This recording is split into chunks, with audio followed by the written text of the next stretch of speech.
Hi there and welcome to Hyundai Power Products. My name is Adrian and today we're going to look at this HY125DKH space heater. So I'm going to open the box, lay the contents on the table so you can see exactly what you get, and then I'll go through some of the controls and the assembly of the machine. So I've laid the contents out on the table, as you can see. First of all, fairly obvious, we have the main unit of the space heater itself. So then we have the upper and lower frames here. We have two wheels, two wheel trims. We have the axle, a bag of fastenings. We have these two clips here. Now these are for cable tidying. They're not mentioned in the manual, they're basically an amendment, but we will show you how they're fitted. And then finally, we have the user manual. Now I do strongly recommend that you read the user manual thoroughly before use. So having built a couple of these, the best way to do this, or the simplest way, is to stand the unit gently up on its end. So if you do have some carpet, something like that, obviously this is before we do anything else, no fuel in it, nothing like that. So I'll stand it up. I've got a nice smooth cable here, so I'm not going to damage the unit. And I'm going to stand it up. Just pull that, where's that plug, make sure I don't damage it. There we go. So it's up on its end, and that gives us access to the underside. It'll make it a lot easier putting together. So I've got the lower frame here. This is the one with the flat ends on the bar to take the axle. I've got the axle pointing towards the outlet of the heater, and you'll see 4 holes in the outside of the machine. I'm going to line up this top hole with the second hole down, ignoring the top hole. So I'll just take one of my bolts, pass it through that hole, just sit it in position. Same the other side. Line up the bolts with the holes.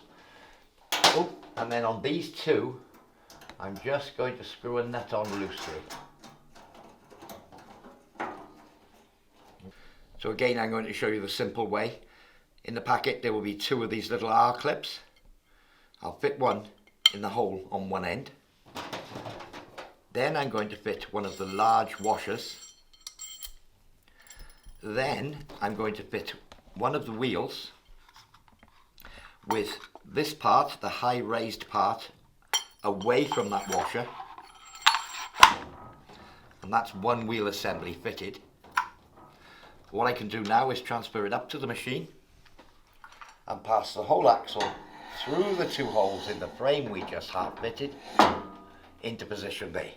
So I'm just going to hold the axle there, put this wheel on exactly the same way with the high side pointing in, then on with the washer. So we may need to give the unit a little squeeze to be able to get the hole far enough out. So as you can see, I'm just pulling the bracket, squeezing it across, just to access that hole, in with the clip, release, and it springs back to where that clip is. So we have the axle in with its R clips, this frame loosely screwed in with 2 screws. So at this point, I'm now going to gently lower the whole machine back down onto the frame and wheels. So as you can see in the bolt kit, we have long bolts and short bolts. We're going to need 2 long bolts and 2 short bolts to put the rear handle on.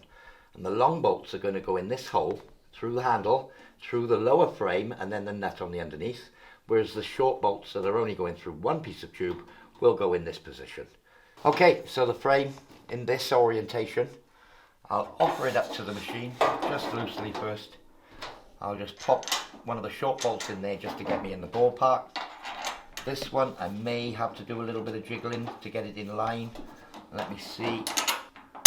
There we go. Yeah, you might have to jiggle it a little bit just to line up the 2 holes in the flange. Once we're there, put the nut on both.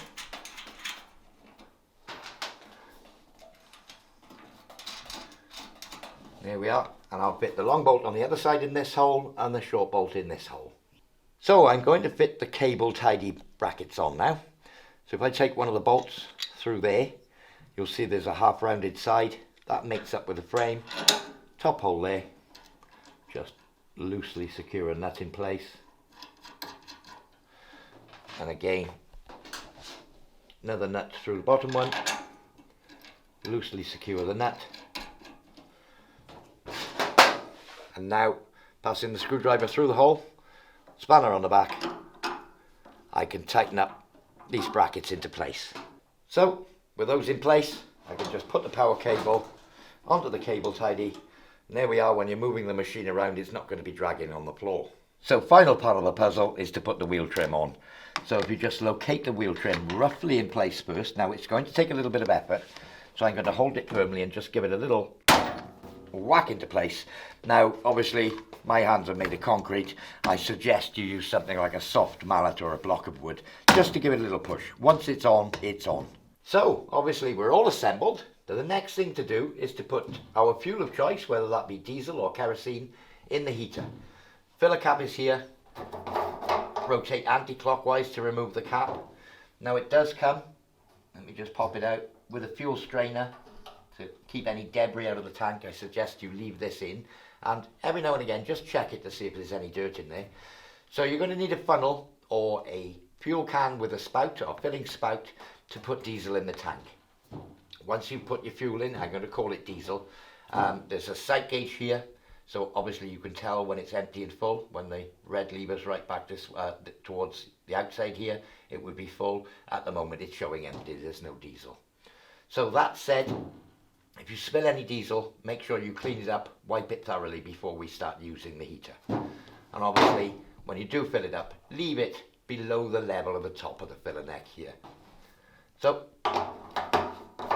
back on, turn it clockwise, nice and firm. That's locked in place, that's great. So we have the control panel here. Basic operating instructions are all here, so that's great. All the information is there that you need, but I'll just quickly run through it. So we would plug the machine in at the wall or on your extension and switch the power on. And then this would be the on-off switch. So when it's off, it's obviously off. If you turn it on, that's the point at which the heater would fire up. Okay, I'll switch it on. So, thermostatic control here, so we can set a maximum temperature. So it's in Fahrenheit and in centigrade.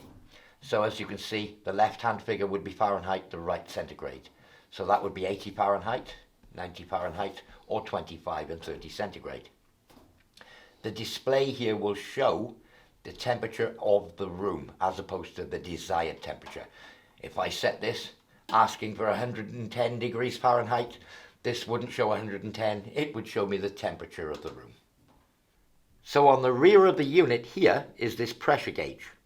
Now this shows the pressure of the fuel delivery air. Okay, that's a bit complicated, I know. And deep inside here is an adjuster, a little screw. We need a flat screwdriver for that. Now this is preset to be correct at the factory. However, during maintenance, depending on the condition of your filters, etc., this may need to be adjusted, but all the details are in your user handbook. So obviously when this unit is running, it is going to get hot, and obviously from the heat discharge end especially. So you do need to make sure and follow the instructions in the manual to make sure that anything flammable is a correct distance away from the outlet here, which is very hot. And obviously during use there are warning labels. This end here will get extremely hot and will burn you. The rest of the unit probably not so much so, but the outlet end definitely is the hot burning bit. So having spoken about the manual, can I please say that all the instructions for use and all the maintenance details and what have you based on error codes and all that, everything is in the manual should you need to know how to repair anything or should you need to make any adjustments. So do read the user manual thoroughly before use. Well, I do hope you found this demonstration useful. For more information on this or any of our other products, visit www.hyundaipowerproducts.co.uk. I've been Adrian, and thank you for watching.